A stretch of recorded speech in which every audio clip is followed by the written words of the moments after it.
Hi guys, so in today's video we're going to be talking about highly leveraged assets and why you should be thinking about why you need to be having highly leveraged assets. And there's things that you probably can't attain at the moment, but when you're starting from zero, there are some high leverage assets that you can start to build and consistently add work to aim to monetize it. So what is a highly leveraged asset? When people buy homes, they buy it one to live in, and two for the expected likelihood of them to generate cash flow if they choose to rent it out or to have it as an investment loan.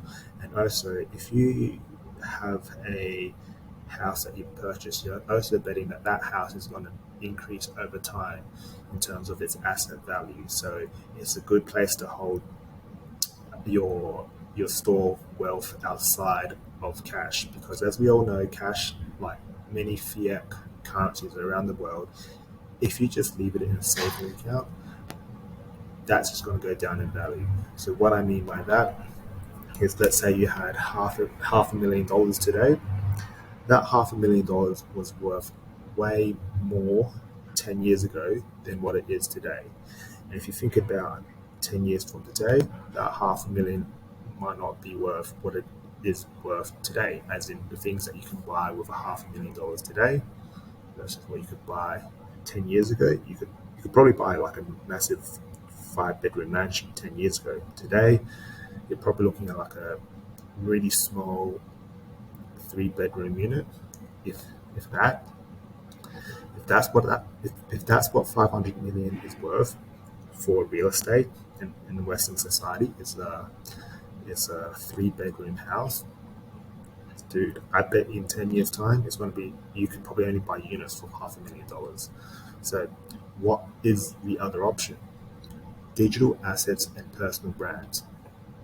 So, the reason why you can leverage a digital asset and more personal brand, that is going to compound over time, especially if you're providing value. So, the reason why I'm making this video is I'm betting that these videos are going to kick off once I consistently do this over the next 5 to 7 years. People can see where I started and they can use this as information and knowledge to see what other steps to take at the beginning of creating a personal brand and digital assets.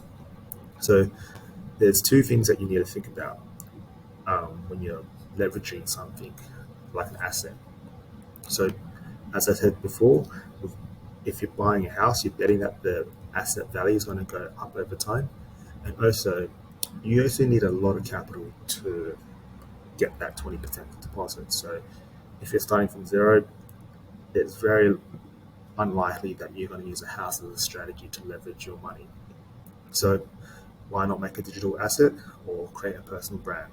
It's both long-term thinking. If you're thinking about what the future lies and you can't get a house, or if you are getting a house, you should also be making a personal brand and digital assets to leverage anything to help build some kind of financial capital as you get older. Because as one thing, as you get older, it's going to be hard to put in work, hard to do the 9 to 5. So good to start early, good to start now. So make a YouTube video or make a digital or build a personal brand on Instagram. So if I'll show you this flowchart that I made about why it's so important to be leveraging anything.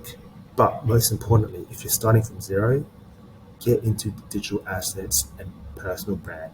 When I say digital assets, I mean one YouTube video that is providing your audience value or entertainment.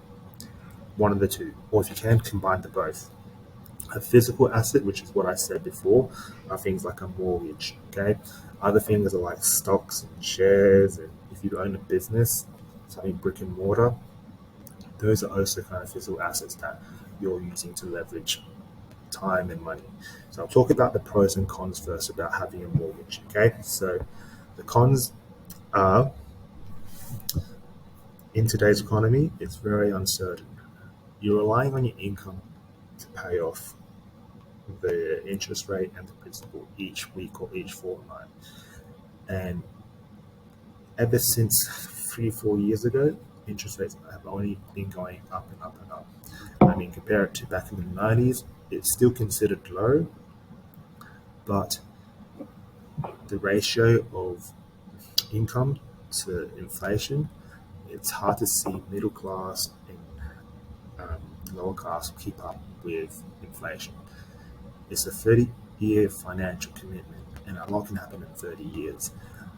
And if you've got that long-term thinking, by all means get the house, but you should also be building a personal brand at the same time. It's a high startup in capital, okay? Which means that you've already got some sort of savings and you're thinking about deploying it. And most people think about real estate as the way to deploy their savings. It's low liquidity, which means that if you were going to sell the house, it's going to take a lot of time, and you will want a hungry lot of customers to bid highly for the value of your house. Some pros: there are a lot of good things about owning a house, but in order to acknowledge the pros, you really have to have a lot of savings, okay? So going to the pros, it's an investment cash flow. So if you bought it as an investment loan, you can rent it out or do a short-term lease like Airbnb. And you've got that high leverage cash flow paying off your mortgage. You can also use negative gearing to, I don't know if all countries do it, but most Western countries have negative gearing, which means that the loan is used to offset your tax on your income. So that's a good thing. It's a good long-term investment if you're savvy with your money. It's 30 years, and you're also betting that it's going to increase in value over time. It's a physical asset. Everyone wants one. Everyone needs a place to live. It's high demand. That's why it's so expensive. So if you're starting from zero, a mortgage might not be the first thing you should be thinking about. Or if you've got a 9 to 5 and you're working your way up to save money for a deposit, you want to be thinking very wisely on how you should be using that deposit. Okay, so if I go down and talk to you about digital assets and personal brand, there are way more pros than cons of having a digital asset.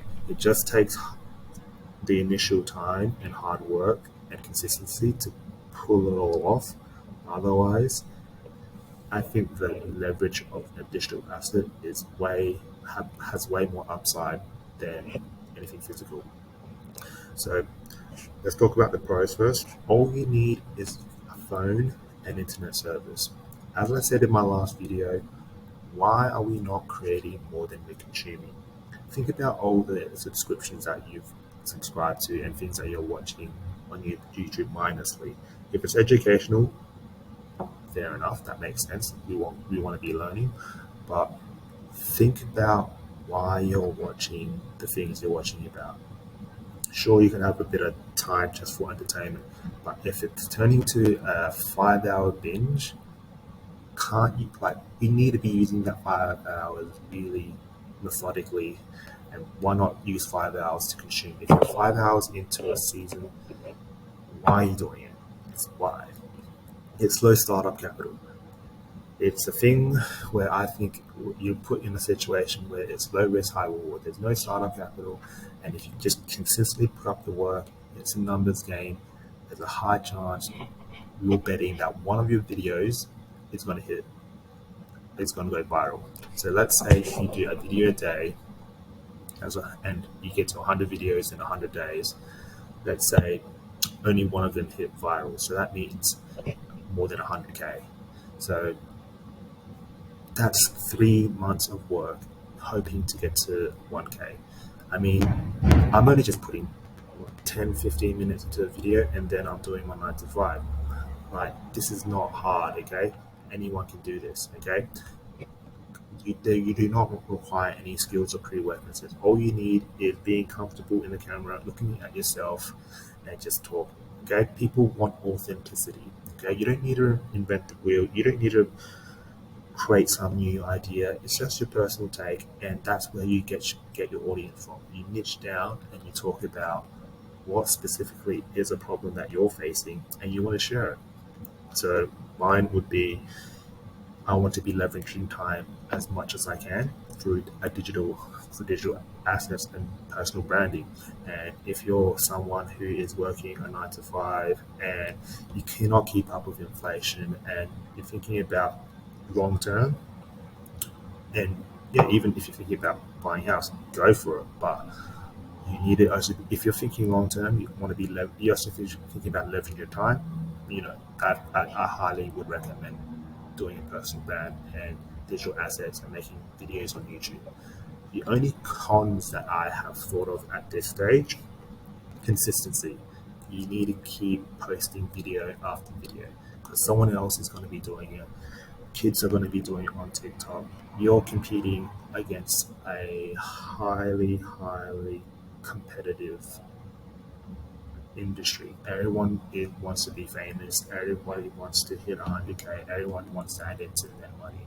And if you're just not putting the time in, then you're not going to see the rewards. Okay, and you need to be okay to be expecting low cash flow or no cash flow at the start, because who's going to be listening to you if you've got no followers and you've got no views? And that's why, if you keep on putting the reps, your bad ideas won't be bad ideas for long. They will turn into good, methodically thought out ideas that people will take. Uh, they'll take they'll take attention towards, and that's what I'm trying to do.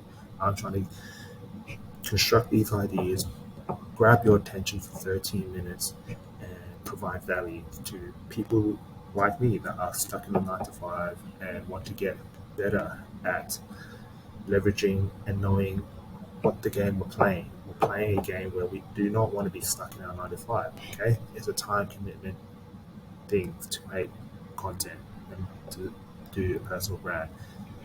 It's not for lazy people. If you do not have your life set out that you're not going to be consistent at this, then it's going to be hard to stay uploading video after video after video. So that's my take on digital assets and personal brands. I think everyone should be doing it, especially if you're someone that's hardworking, trying to figure out a way to get out of the rat race. I think you should be posting a video right now. So if you think this was helpful, thank you. I'm going to be doing more videos like this. And I'm glad I've got your attention for 14 minutes. And I'll see you next time. Thank you.